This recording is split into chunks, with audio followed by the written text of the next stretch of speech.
What's good, fam? It's Mr. Kelly with Good to the Hood, talking about anything and everything that impacts the culture.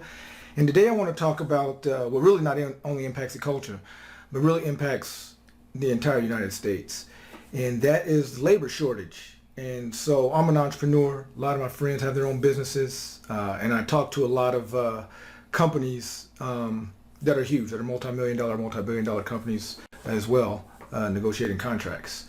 And the one thing that we all have in common is the labor shortage, right? So here's my 2 cents on the whole deal. And some of it's not going to be popular with some of you, and some of you are going to get it, and so on. But it is what it is, right?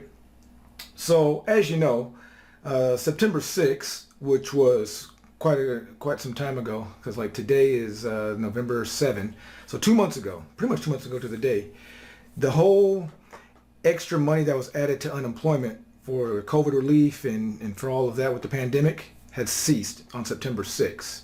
That is to say, people could still get unemployment benefits, right? But they couldn't get extra money tacked onto it with COVID, with money allocated for COVID. Okay. And of course, during that time span also, through the summer this year, people with children were given some extra money to kind of help them get over the hump and do what they got to do. $250 per kid. Of course, that number goes up or down depending on the kid's age, right? Under 6 is a certain amount, over 12, blah, blah, blah, all that.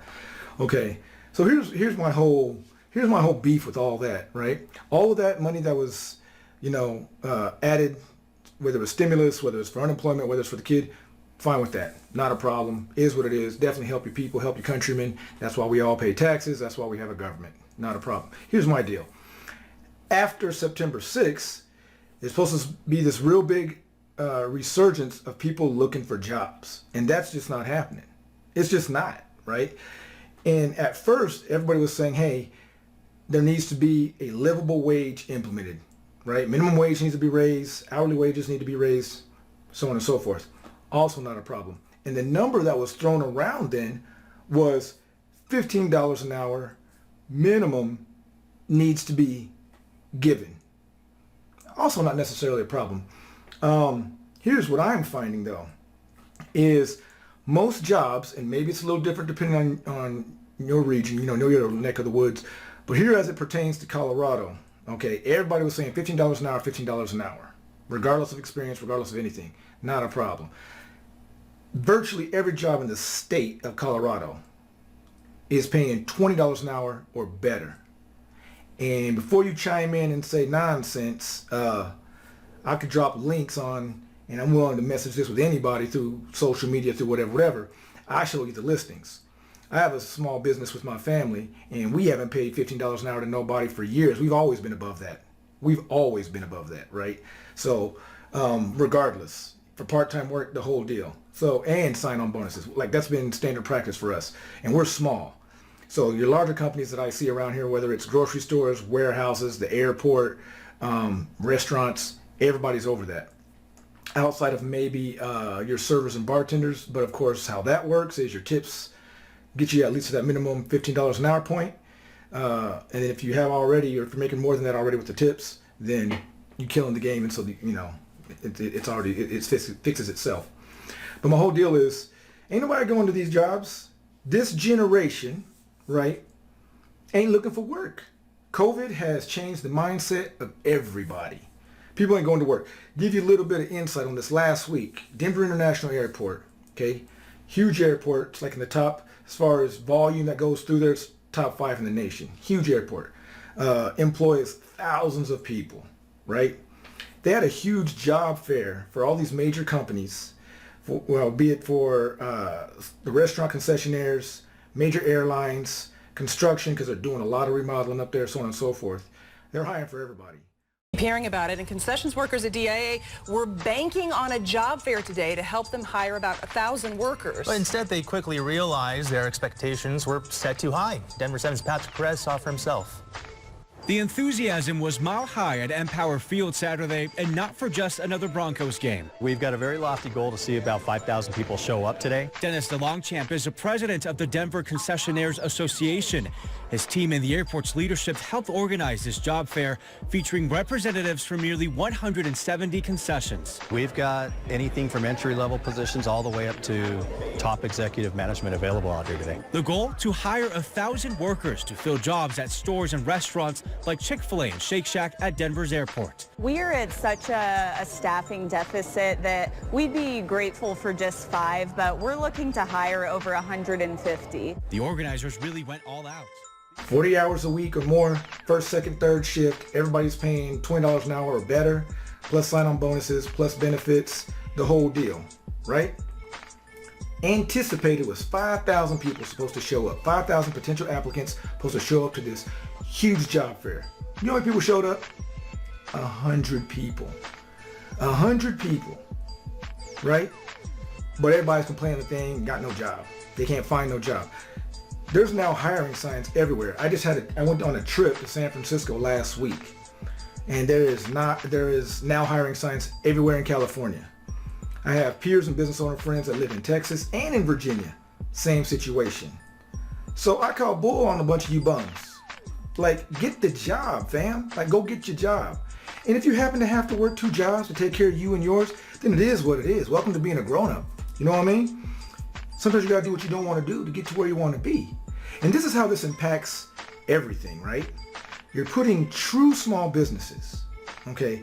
True small businesses like your barbershops, hair salons, nail salons, mom and pop breweries and restaurants, janitorial companies, laundromats, places like this, small landscaping companies, things like that. Those are true small businesses.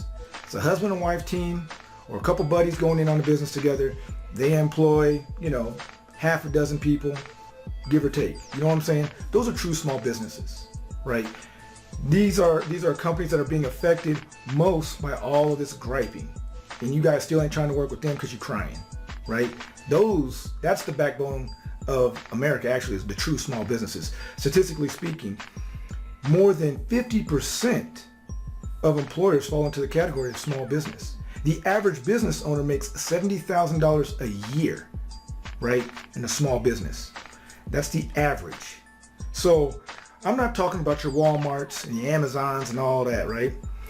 True, they could pay more and so on and so forth, and they don't, and they're the ones that want to hold everybody back, really, for the most part, because it affects the bottom line. But when you're doing all the crying about small businesses, and when you're doing all the crying and not going to work, that's really who you're impacting. So you're making those actual big billion-dollar companies bigger. But here's my whole deal with this as well, is instead of crying all the time for this higher wages, you need to be crying about these billion-dollar companies not paying taxes. That's what will actually fix it. So you want to get involved and be part of the solution. Get on board with that and start pushing that, okay? Because that's what's going to make the difference. Because what I've also seen in traveling to some of these other states, when I did San Francisco, again, you know what gas was in San Francisco? $5.22 a gallon, right? Here in the Denver metro area, you're averaging about $3.69 a gallon, right? Texas is a little bit lower. I had a trip out there last month, and they're about at a flat 3, give or take a couple of nickels, right? Obviously, a dollar menu don't exist no more. Prices have gone up everywhere. So even if you're making more per hour, your taxes ain't going down. Everything else is raising in prices. And these huge companies like Coca-Cola, FedEx, Amazon, Walmart, so on down the line, their profit margins are actually increasing. You know what I mean? So if you're going to complain where it's going to make some difference and really know what you're talking about. And then if you're saying, hey, we got to get at least $15 an hour, and then that's granted, and you get the opportunity to make more than $15 an hour because I thought that was the living wage, then take that. Take that, save your bread, learn how to budget. You know what I'm saying? And then be happy with that. But it's real frustrating because some of y'all out there just crying just to cry. So I got a little bit on my soapbox on that, you know what I mean? But it just is what it is. I'm gonna keep this under 10 minutes, right? But if none of that works for you, and you really do have a work ethic, because if you don't have a work ethic, it don't matter, because you're not going to be about nothing anyway. You ain't going to go to work, and you're going to be looking for handouts. That's just what it is. But if you're really about something, start your own business, whether it's full-fledged, what you live off of, or if it's supplemental income. You and a couple buddies do it if you can't do it on your own, and grow your own finances and legacy and destiny and all that kind of good stuff.